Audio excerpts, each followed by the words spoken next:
The large alien ship entered Earth's orbit quietly, its silver hull gleaming in the sunlight. Inside, Ambassador Zex Tool adjusted his ceremonial robes with his 4 slender arms.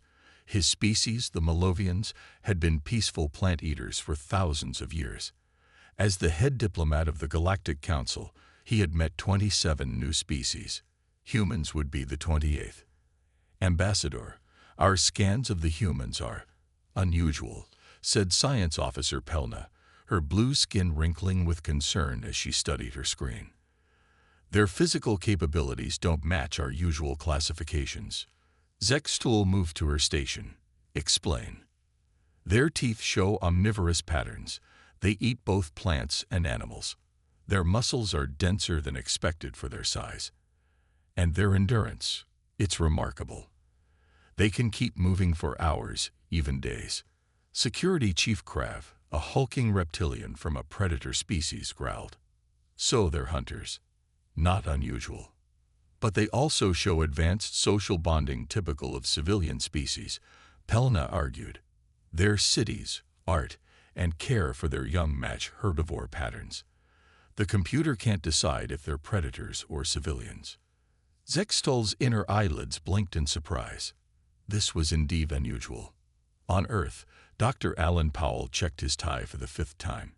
The xenobiologist had studied theoretical alien biology for years, but today he would meet actual aliens.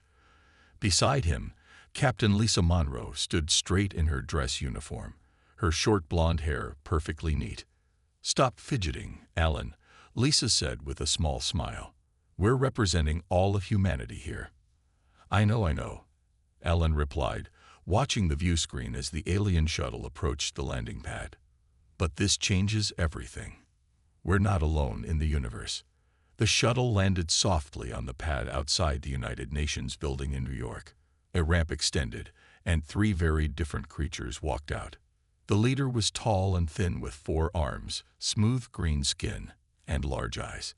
Behind him came a small blue-skinned female with antenna-like structures on her head. Last was a massive reptilian being with scales and claws who surveyed the area with sharp eyes. Lisa whispered, "Remember the briefing. The tall one is the herbivore diplomat. The big one is from a predator species." Alan nodded, stepping forward with Lisa and the UN Secretary General. "Welcome to Earth. I'm Dr. Alan Powell, Xenobiology Advisor." Ambassador Zextol made a graceful gesture with his upper arms. "We bring greetings from the Galactic Council, representing 500 peaceful species. I am Zextol of the Malovians." The meeting moved to a conference room where both sides exchanged basic information about their species and cultures. The aliens seemed increasingly confused as they learned more about humans. "You mean your civilians are not a different subspecies from your warriors?" asked Krav, his tail twitching in agitation. Lisa looked puzzled. "No, of course not. I'm a military officer, but I'm just a regular human." "And you eat both plants and animals?" Pelna asked, her antenna quivering. "Yes," Alan answered. "Humans evolved as omnivores." Zextol's translator device made a strange sound as he spoke quietly with his colleagues. "Forgive our confusion. In galactic society, species are typically either civilian herbivores or predatory carnivores. The two rarely overlap." The ambassador studied the humans carefully. "Your physical capabilities suggest predator adaptations. Your forward-facing eyes, your endurance, your protein requirements. Yet your social structures and technological development follow civilian patterns." Alan laughed. "We're full of contradictions. We can be gentle enough to care for tiny babies and strong enough to hunt large animals." Helena made some adjustments to her device. "Our classification system has categorized humans as both civilian species and apex predator simultaneously. This has never happened before." Krav leaned forward, his eyes fixed on Lisa. "Can all humans fight?" Lisa chose her words carefully. "Most humans can defend themselves if needed. Some, like me, train specially for it." The security chief sat back, clearly troubled. Despite the confusion, The meeting ended well. The two groups agreed to establish formal relations. As the aliens prepared to return to their ship, Zextal approached Alan privately. "Dr. Powell, you should know that some council species may find humans unsettling. You appear gentle, but our scans detect your predator heritage clearly. This combination is unknown in our experience." Alan nodded slowly. "I understand.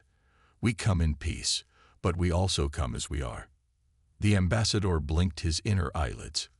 "Indeed, and what you are is something entirely new to the galaxy." 1 month after first contact, 3 humans stood in awe at the massive space station that served as the Galactic Council headquarters. The station was a giant wheel spinning slowly in space, creating artificial gravity for the hundreds of species that worked there. Richard Summers adjusted his diplomatic uniform nervously. As Earth's first official representative to the Council, the weight of humanity's future rested on his shoulders. Beside him, anthropologist Kathy Russell couldn't stop smiling as she watched aliens of all shapes and sizes move through the arrival hall. Security officer Greg Martinez kept his eyes moving, assessing everything with quiet attention. "Look at how they're segregated," Kathy whispered. She pointed discreetly to different sections of the station. On one side, smaller beings with features suggesting herbivore origins gathered in colorful groups. On the other side, larger creatures with claws, fangs, or other predatory features moved with careful precision, keeping their distance from the herbivores. "It's like 2 separate societies," Richard noted. A tall, elegant alien with 6 limbs approached them. "Welcome to Central Station. I am Lirivan, your guide during your stay. Please follow me to your quarters." As they walked through the station, Richard noticed how other aliens reacted to their group. The herbivore species watched them with curious caution, while predator species gave them an unusually wide berth, despite humans being smaller than many of them. "Your station has impressive athletic facilities," Greg commented as they passed a large exercise area. Lirivan's translator hummed. "Yes, physical wellness is important for all species. Perhaps you would like to try them later." The next day, Greg took up the offer.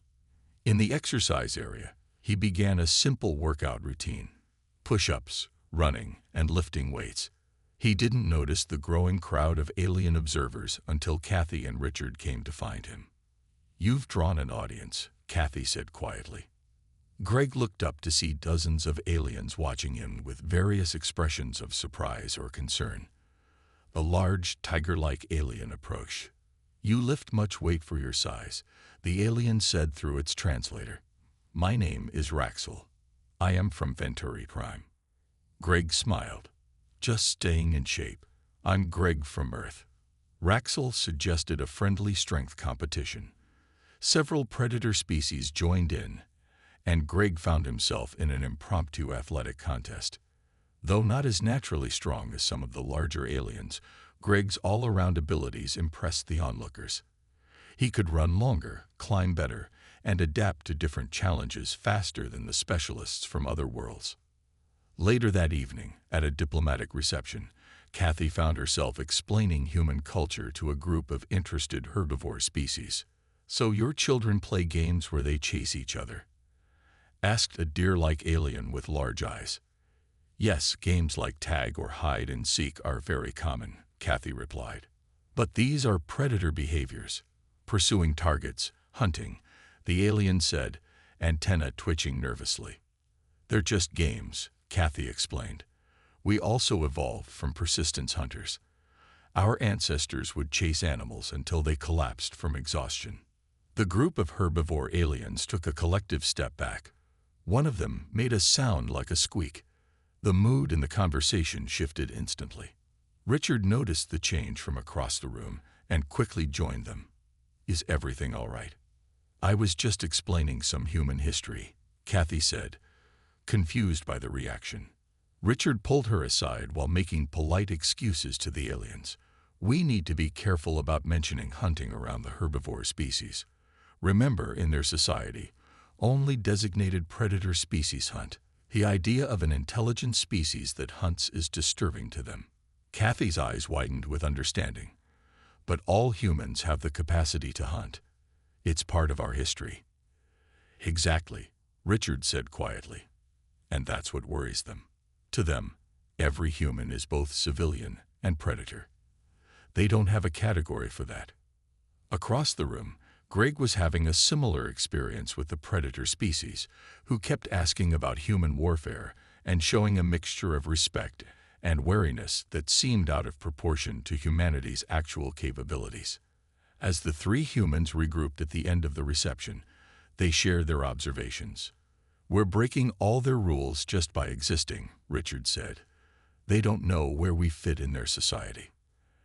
And that makes us dangerous in their eyes," Greg added. Kathy looked around at the aliens still watching them. "We're something completely new to them. The only species where an unarmed civilian and a deadly predator are the same person." News about humans spread quickly through the Galactic Council. 3 days after the human delegation arrived, the Council's Taxonomic Committee called an emergency meeting. The large meeting room was filled with scientists and diplomats from dozens of species. Council Elder Vixna, a tall being with feathery skin, called the room to order. "We face an unprecedented situation. For the first time in Council history, we cannot properly classify a new species." Dr. Alan Powell had been invited to explain human biology.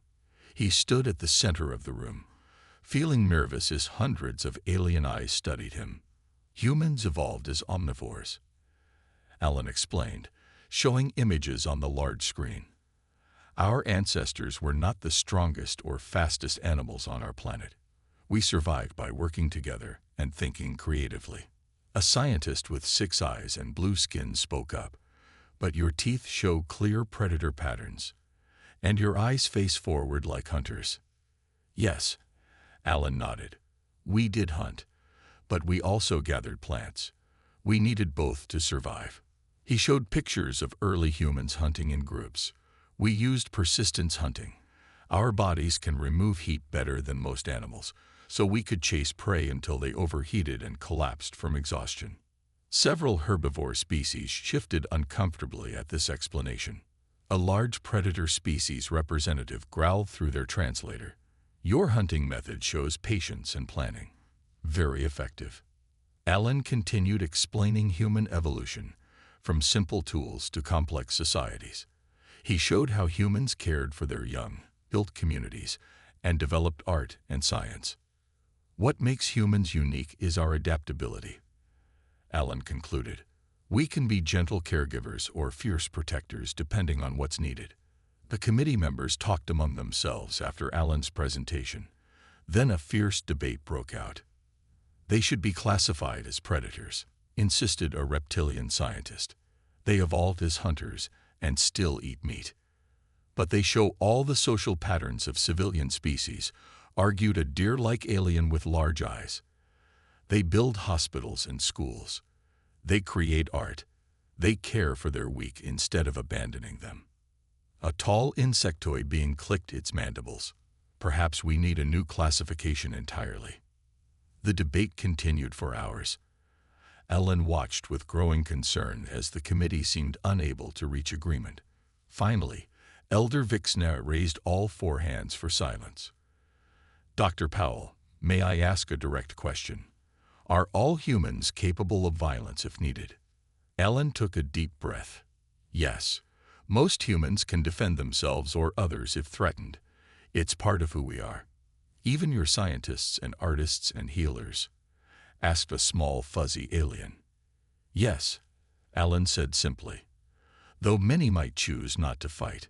The room filled with worried murmurs. Elder Vixna called for order again. "Another question. Dr. Powell, would humans protect other species, even those they have no formal alliance with?" Alan thought for a moment. "History suggests yes. Many humans feel protective toward those they see as more vulnerable." This caused even more discussion among the committee. Some seemed alarmed, others intrigued. A tall, thin alien with scales that changed color stepped forward. "I am Scientist Ziv of the Marillions. I believe I see the issue clearly. In all other known species, There is a division. Civilian species evolved from herbivores and focus on cooperation. Predator species evolved from carnivores and focus on strength, but humans combined both paths. The room grew quiet as the aliens considered this. Elder Vixna spoke thoughtfully. So every human carries both aspects, the civilian and the predator, in one body. And in one mind. Added scientist Ziv. That is what makes them unique. After more discussion, the committee finally reached a decision. Elder Vixna announced it formally.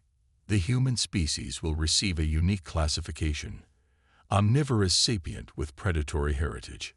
They will have civilian status with noted protective capacity. As Alan left the meeting, Ambassador Zex Tull, who had first met humans on Earth, approached him. This classification is a compromise, Zex Tull said quietly. Some council members fear your species. Others are fascinated by you. All recognize that you are something new in our experience. Alan nodded slowly. Will this affect our relationship with the council? Undoubtedly, the ambassador replied, but whether for good or ill remains to be seen. Captain Samantha Wright stood on the bridge of the U.S. Horizon, Earth's newest exploration vessel. The ship had been patrolling the border of human space for 3 months without incident. Samantha sipped her coffee as she looked at the stars on the main screen. Captain, we're picking up a distress signal, called out Communications Officer Eric Fuller. It's coming from the Plenty transport ship Greenleaf. Samantha put down her cup, put it on speakers. A panicked voice filled the bridge. Any council ships, please help. We are under attack by Vexstar raiders. We are a civilian transport with no weapons. There are children aboard. Samantha straightened her uniform. How far away? Navigation Officer Ben Harris checked his console. 20 minutes at maximum speed, Captain.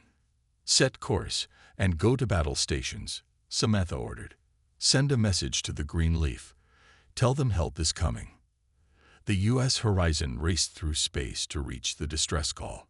When they arrived, they found a large civilian transport being attacked by a smaller but heavily armed ship. Scan that raider ship, Samantha ordered. Science Officer Nina Rodriguez worked her console quickly. It's definitely Vexstar design, Captain. Their weapons are more advanced than ours, and they have tough armor plating. Open a channel, said Samantha. When the connection was ready, she spoke firmly. Vexstar vessel, this is Captain Samantha Wright of the U.S. Horizon. Stop your attack on the civilian transport immediately. A harsh voice answered. This is Captain Krez of the Bloodfang. This is not your concern, human. The Plenty are not your allies. They asked for help, Samantha replied. We're responding. Back away from the transport now. The Vexstar ship responded by firing a warning shot past the horizon. Samantha turned to her tactical officer. Options. Lieutenant Frank Rodriguez shook his head. Their ship has better weapons and shields than us, Captain.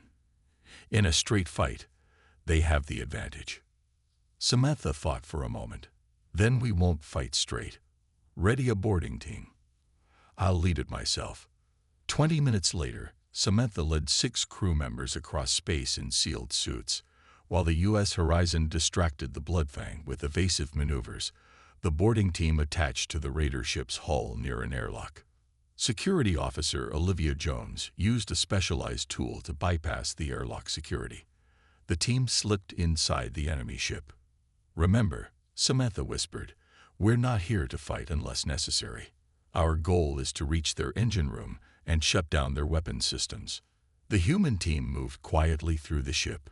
They had to hide several times as Vexstar crew members passed by. The aliens stood 7 feet tall with thick scales and sharp claws, natural weapons that made them feared across the galaxy. When they reached the engine room, they found it guarded by 2 Vexstar warriors. Samantha signaled her team to wait, then took out a small device and rolled it toward the guards. It released a harmless but disorienting gas that confused the aliens long enough for the humans to rush in and subdue them without serious injury. Inside the engine room, Engineer Max Kelly worked quickly. Their systems are different from ours, but I understand the basics. Give me 5 minutes." True to his word, Max shut down the Bloodfang's weapons and shields. Samantha used the ship's communication system to contact Captain Krez. "Your weapons and shields are offline," she said calmly. "We have control of your engine room. Stand down now." The Vexstar captain roared in anger but had no choice. The raid was over. Later, as the Plenty transport prepared to continue its journey, its captain contacted the horizon. The small, deer-like alien appeared on the view screen. "We cannot thank you enough, Captain Wright," he said. "We have no formal alliance with humans. Why did you help us?" Samantha smiled. "You were in trouble. You had children aboard. That's all we needed to know." News of the incident spread quickly through Galactic Council space. Many species were amazed that a human ship with inferior technology had defeated a Vexstar raider. Even more surprising to them was that the humans had done it without killing anyone. On the Council space station, Ambassador Zex Toll watched the video footage with great interest. "Fascinating," he said to his aide. "They didn't use superior strength or weapons. They used creativity and teamwork. And courage," his aide added. "They risked themselves for aliens they had no treaty with." Zex Toll nodded slowly. "Indeed. Perhaps we have been too focused on classifying humans. Perhaps we should be learning from them instead." The Grand Chamber of the Galactic Council buzzed with tension. Representatives from over 50 species filled the room, their voices creating a storm of sound. At the center of the debate stood Ambassador Richard Summers, trying to maintain a calm expression despite the growing hostility. "The humans acted without permission in Vexstar territory," growled Ambassador Krell, his scaled skin darkening with anger. "They interfered with matters that did not concern them." Richard waited for the translation to finish before responding. The U.S. Horizon answered a distress call, as any decent ship would do. The Plenty transport carried families and children. Elder Vixna raised her 4 hands for order. "The Council recognizes the Plenty representative." A small, gentle-looking alien with large eyes and fur like a deer stepped forward. Ambassador Minto spoke softly, but her words carried through the chamber. "My people were saved by the humans," she said. "The Vexstar attacked our unarmed transport without warning or reason. Captain Wright and her crew risked their lives to protect beings they had never met." Krell hissed through sharp teeth. "The humans boarded a Vexstar ship. This is an act of war." "Your raiders were attacking innocent civilians," Richard replied, his patience wearing thin. "Captain Wright used minimal force. No one was seriously hurt." On the other side of the chamber, Dr. John Miller watched the debate with growing concern. As Earth's leading genopsychologist, he understood the cultural clash happening before his eyes. He whispered to Richard's aide, "This isn't just about one incident. They're afraid of what humans represent." The council debate continued for hours. Finally, Elder Vixna called for a break. In a small meeting room, Richard and John met with representatives from several herbivore species who had become unofficial allies of humanity. "The problem is your classification," explained scientist Ziv, whose scales shifted from green to blue as he spoke. "Many council members cannot accept a species that contains both civilian and predator aspects." Minto nodded her furry head. "In our history, we always relied on treaties with specific predator species for protection. But those protectors never lived among us. They kept their distance." "Humans are different," said another alien with tentacles instead of arms. "You can be gentle teachers one moment and fierce warriors the next. This frightens many." John leaned forward. "On Earth, we value this duality. We believe that the strongest people are often the gentlest, and that true strength includes compassion." Minto's large eyes blinked. "This is a new concept for us." When the council session resumed, a new problem arose. Ambassador Krell requested permission to show footage from Earth's public broadcasts. The large screen displayed human children playing sports, wrestling, football, martial arts training. "Look," Krell pointed with a clawed hand. They train their young for combat from an early age. Even their civilian children learn fighting skills. Murmurs of concern spread through the herbivore species in the chamber. Richard tried to explain. These are games and sports, not combat training. They teach teamwork and exercise. Yet they build strength and fighting skills. Krell insisted. No civilian species does this. Before Richard could respond, Minto surprised everyone by speaking up again. Perhaps this is why they helped us without hesitation. Their protective instincts are part of their daily lives, not a separate function. The debate took an unexpected turn as several herbivore species began questioning Krell about the Vexstar attack. "Why were your ships attacking a clearly marked civilian transport?" asked a small avian representative. Krell growled. "The details are not the Council's concern." Elder Vixna's feathery skin ruffled. "I disagree. The details are precisely our concern." As the focus shifted to the Vexstar's actions, Richard exchanged glances with John. The xenopsychologist smiled slightly. "They're starting to understand. Humans don't fit their categories, but maybe that's not a bad thing." Later that evening, Ambassador Zex Tull visited the human delegation's quarters. The tall, four-armed alien seemed troubled. "The Council remains divided about humans," he said to Richard. "Some fear you. Others admire you.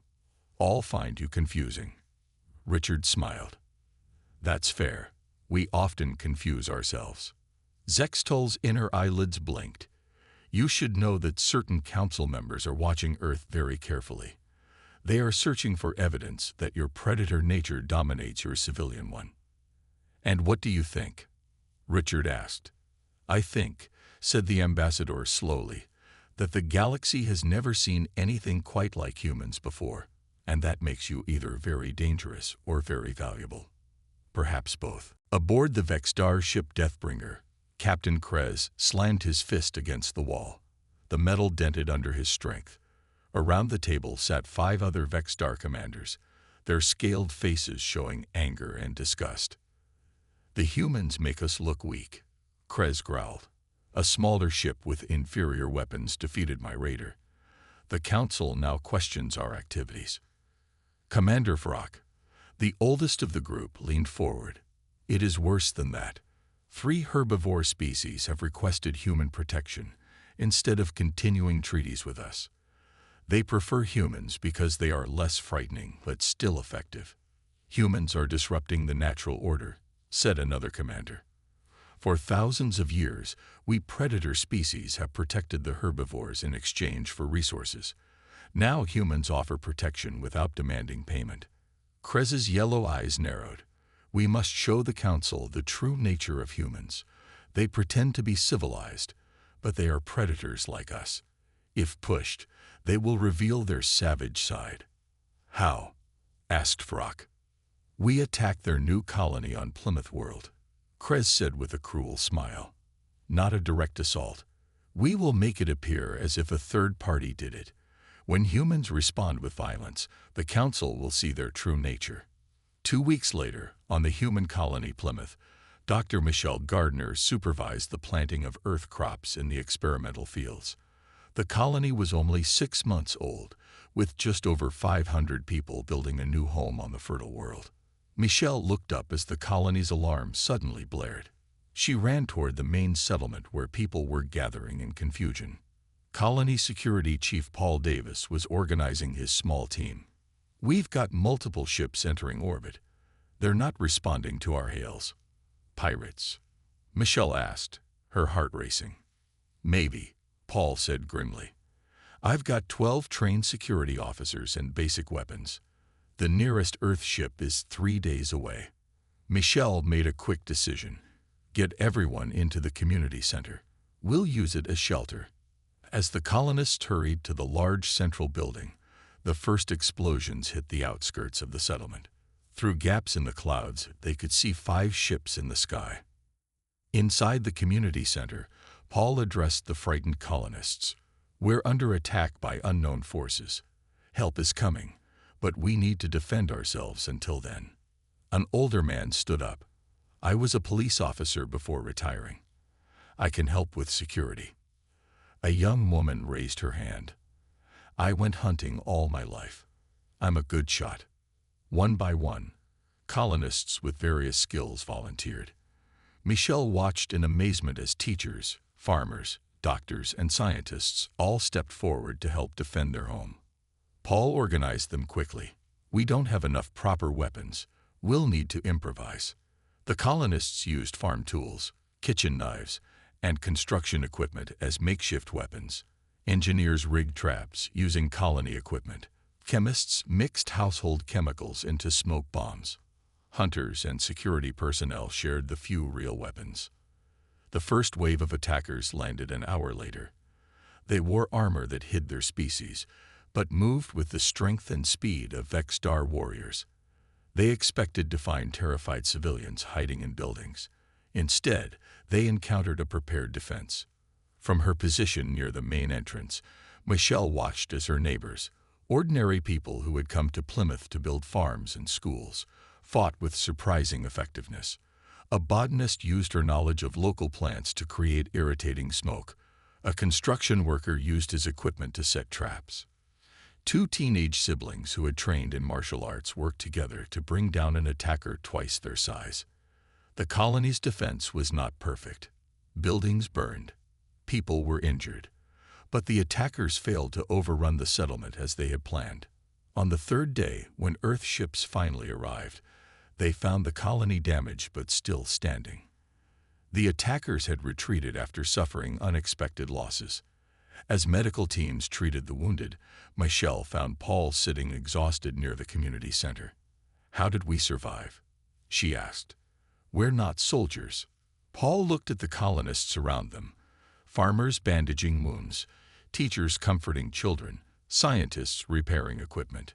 "That's what they didn't understand," he said quietly.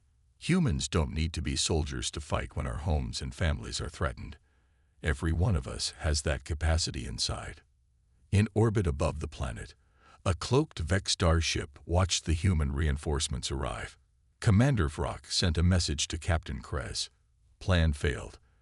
The humans defended their colony without military forces, but they showed restraint, not savagery.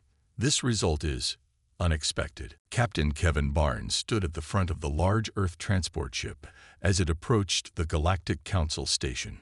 Behind him, 30 aliens from different species looked out the windows with a mixture of excitement and nervousness. These representatives had been invited to visit Earth after the Plymouth colony attack. "We will arrive in 1 hour," Kevin announced. "You'll have 3 days on Earth to observe human society firsthand." A tall, insect-like alien raised a limb. "Will we be safe among so many predators? I mean humans." Kevin smiled gently. "Completely safe. Humans are curious about other species, not aggressive toward them."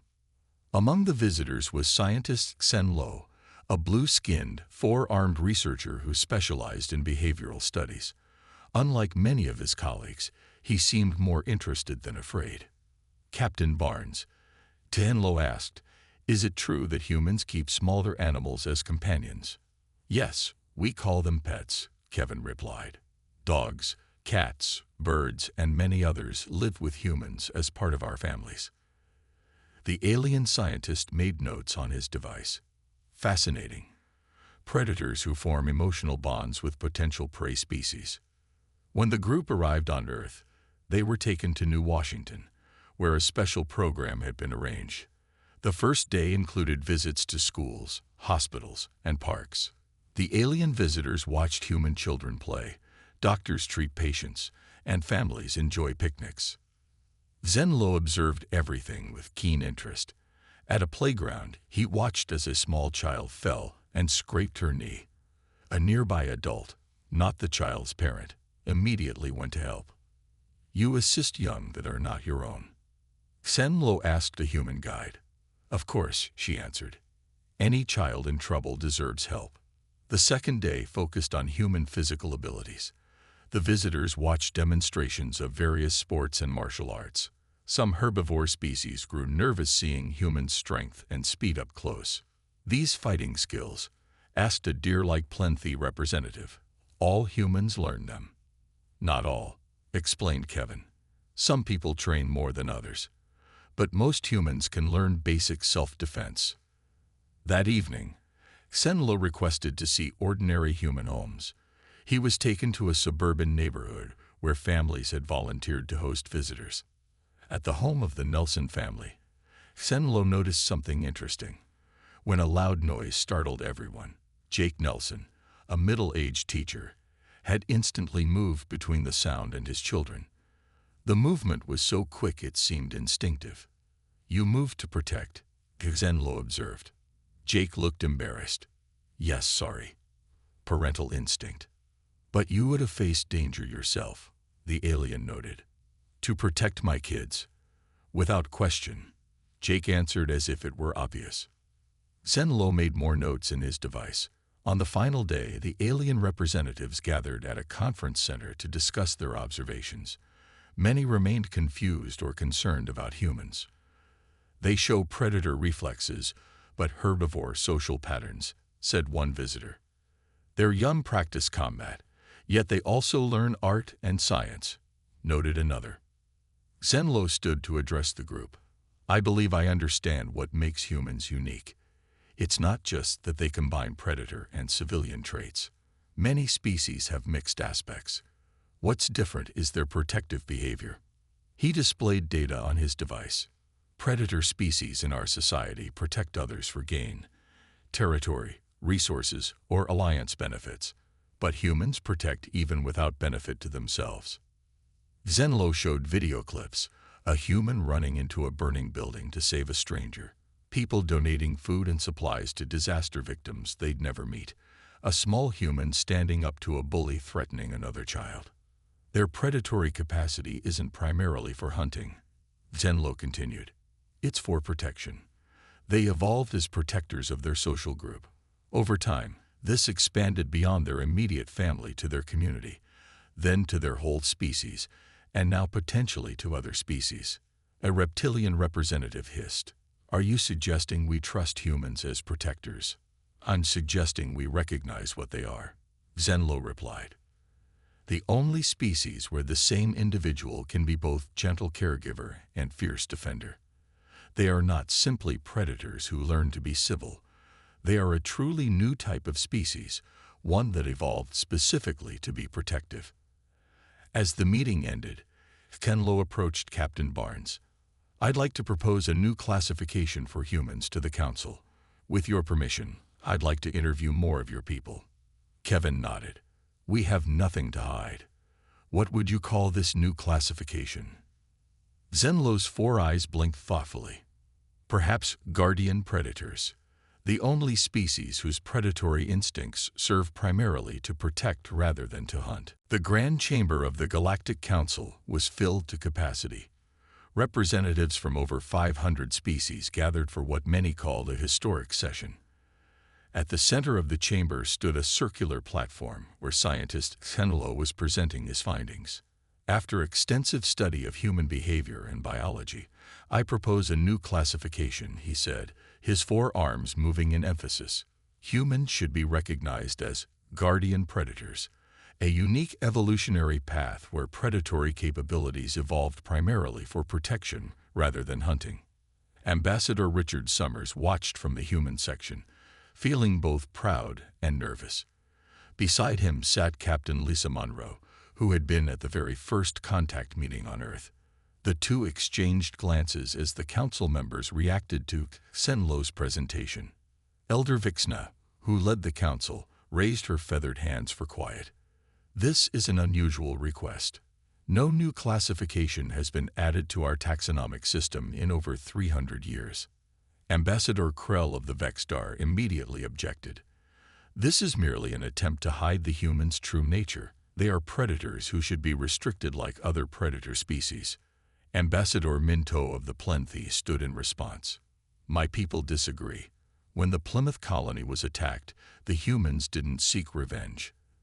They increased protection for all civilian ships in that sector, including many non-human vessels." The debate continued for hours. Some species supported the new classification, while others opposed it. Finally, Zenlo showed video recordings from his visit to Earth.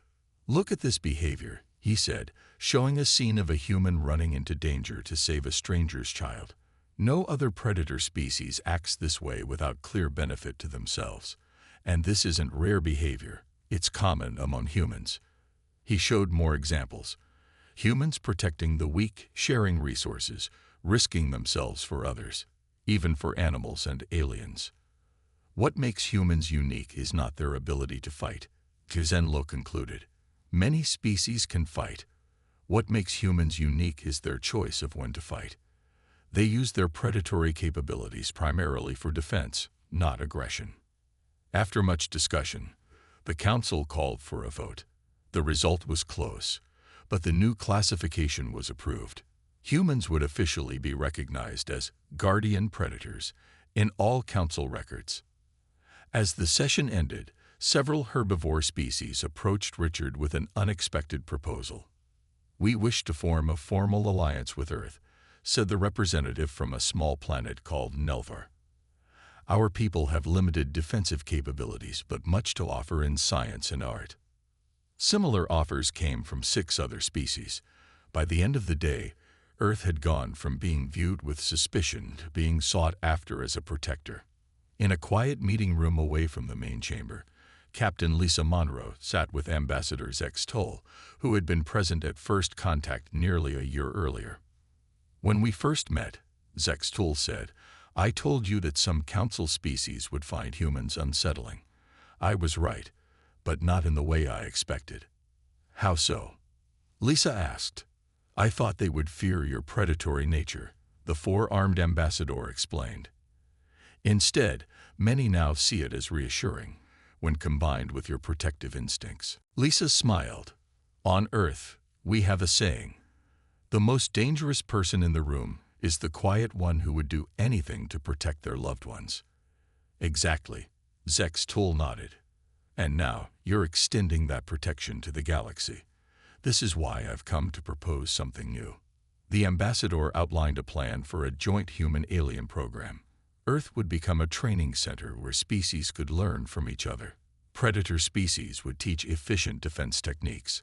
Herbivore species would share their knowledge of diplomacy and peaceful resolution. Humans would integrate both approaches.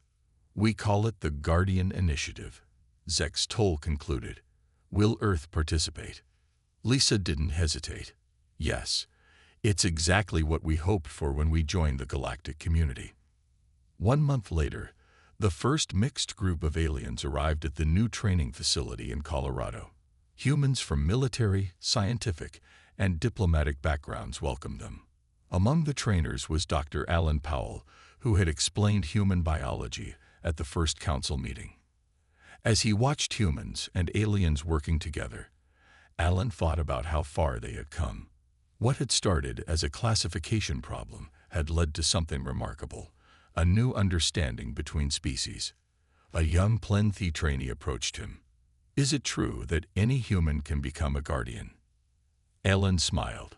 "Yes, that's what makes us unique in the galaxy. Every one of us carries both the civilian and the protector within us. We're the only species where an unarmed civilian and a deadly predator are the same classification."